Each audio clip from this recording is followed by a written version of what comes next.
Course అయిపోయింది. Course అయిపోయినాక she went for Bengaluru for job trials. Bengaluru వెళ్ళి బెంగళూరులో ఫస్ట్ ఒక జాబ్ కొట్టినాను, ఫోన్ చేసి చెప్పావు ఫ్రెషర్గా. అక్కడ 6 months చేసినట్టుంది. Then Tech Mahindra, then right now she's working for CTS. Congratulations. అమ్మాయిలు సరే వాళ్ళ కాళ్ళ మీద నిలబడితే ఎంత సంతోషంగా ఉంటుంది. అంతే కదా మేడం. ఇప్పుడు అమ్మాయి పెళ్లి కాలేదు కానీ ఆల్రెడీ మంచి అమౌంట్ అంటే మంచి ప్యాకేజ్లో ఉన్నది. అవును. ఏరి కోర్స్ చేసుకుంటారు అమ్మాయి, నేను తొందరపడుకు. ఏమంటావు?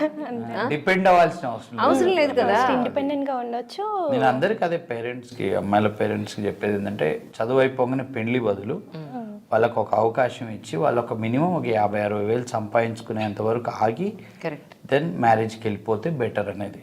సేఫ్ ఉంటారు కదా. అవును. అక్కడ కూడా వెళ్ళే వాళ్ళ ఇంట్లో కూడా కొంత వాల్యూ ఉంటుంది. అవును, చాలా ఉంటుంది, చాలా డిఫరెన్స్. ఫ్యామిలీ ఫంక్షన్స్ లో అయినా చాలా రెస్పెక్ట్ ఉంటుంది.